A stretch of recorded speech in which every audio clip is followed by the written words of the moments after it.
baik Ibu, perkenalkan nama saya Francisca Rengkes dengan NPM 211030049. Saya dari kelas 2021A, program studi pendidikan guru sekolah dasar. Di sini saya akan menjelaskan pandangan terkait aborsi, hukuman mati, dan eutanasia.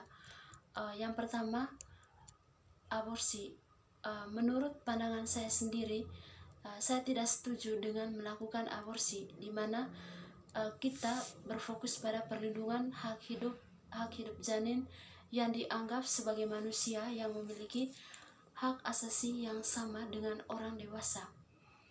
Mereka yang menentang aborsi percaya bahwa sejak pembuahan kehidupan manusia sudah dimulai, dan karenanya aborsi adalah tindakan yang menghentikan kehidupan tersebut secara tidak adil. Berikut adalah beberapa alasan utama yang sering terjadi dengan adanya aborsi. Yang pertama, hak untuk hidup bagi janin. Saya tidak setuju melakukan aborsi. Alasannya bahwa setiap janin adalah kehidupan manusia yang berharga dan memiliki hak untuk hidup. Mereka yang berpegang pada prinsip ini berpendapat bahwa janin memiliki potensi penuh untuk menjadi manusia dewasa, bahwa mengambil hak hidupnya sama dengan melanggar hak asasi manusia. Menurut saya, kehidupan manusia dimulai dari pembuahan sehingga mengakhiri kehamilan dianggap sebagai tindakan yang tidak etis dan melanggar hak hidup janin. Yang kedua, kewajiban moral untuk melindungi hak yang lemah. Pandangan kontra terhadap aborsi sering didasarkan pada prinsip-prinsip bahwa masyarakat memiliki kewajiban moral untuk melindungi individu yang tidak mampu melindungi dirinya sendiri, termasuk janin yang berada dalam kandungannya. Janin dianggap sebagai individu yang paling rentan karena tidak memiliki suara atau kemampuan untuk melindungi diri. Yang ketiga, pandangan keagamaan. Banyak agama menentang aborsi karena kehidupan dianggap sebagai pemberian atau amanah dari Tuhan yang tidak boleh diakhiri secara sengaja. Dalam ajaran agama tertentu, salah satunya agama Katolik, aborsi dianggap sebagai dosa berat karena dianggap melanggar perintah Tuhan tentang perlindungan kehidupan.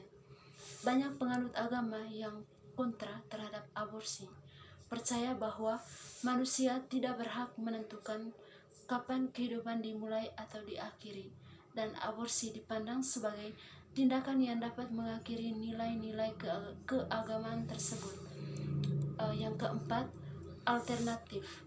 Selain aborsi, para penentang aborsi sering berpendapat bahwa selalu ada alternatif selain aborsi, seperti memberikan anak untuk diadopsi. Mereka percaya bahwa jika seorang ibu merasa tidak sanggup membesarkan anak, pilihan untuk menyerahkan anak tersebut ke keluarga atau lembaga yang mampu merawatnya adalah solusi yang lebih baik daripada aborsi. Yang kelima, efek psikologis pada perempuan. Mereka yang menentang aborsi sering menyoroti potensi dampak psikologis yang mungkin dialami perempuan setelah menjalani aborsi. Beberapa perempuan yang melakukan aborsi melaporkan perasaan menyesal, cemas, atau depresi. Yang kedua, hukuman mati. Saya memiliki dua pandangan dengan adanya hukuman mati. Yang pertama, saya setuju dengan adanya hukuman mati karena dapat mencegah kejahatan, di mana hukuman mati ini dapat berfungsi sebagai pencegah kejahatan berat seperti pembunuhan. Lalu yang kedua, keadilan bagi korban. Mereka percaya bahwa hukuman mati memberikan keadilan bagi korban dan keluarga mereka, terutama dalam kasus kejahatan yang sangat brutal.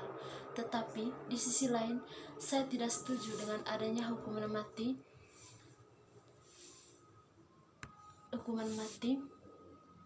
Tetapi di sisi lain saya tidak setuju dengan adanya hukuman mati, yaitu ada kekhawatiran bahwa setiap peradilan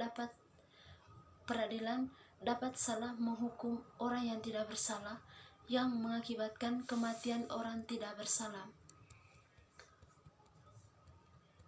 Yang ketiga, eutanasia. Saya tidak setuju dengan adanya eutanasia, di mana banyak profesional medis merasa bahwa memberikan eutanasia bertentangan dengan prinsip dasar untuk menyelamatkan kehidupan dan menolong pasien. Di sisi lain, juga beresiko penyalahgunaan, yaitu ada kekhawatiran bahwa legalisasi eutanasia dapat membuka pintu untuk penyalahgunaan, di mana individu yang rentan mungkin dipaksa untuk mengakhiri hidup mereka. Oleh karena itu, kita bergantung pada konsep eutanasia adalah tindakan mengakhiri hidup seorang dengan cara yang disengaja untuk mengurangi penderitaan, terutama bagi individu yang mengalami penyakit terminal atau kondisi medis yang sangat menyakitkan.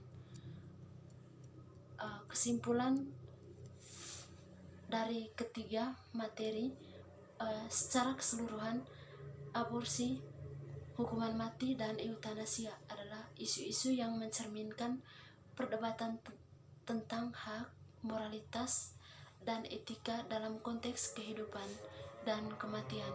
Keterlibatan masyarakat, pengambilan keputusan yang bijaksana, serta penegakan hukum yang adil sangat penting dalam menangani isu-isu ini.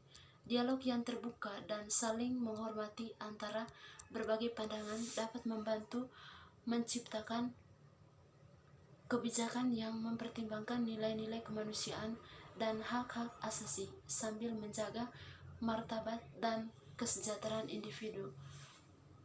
Baik Ibu, itu saja materi dari saya. Sekian dan terima kasih.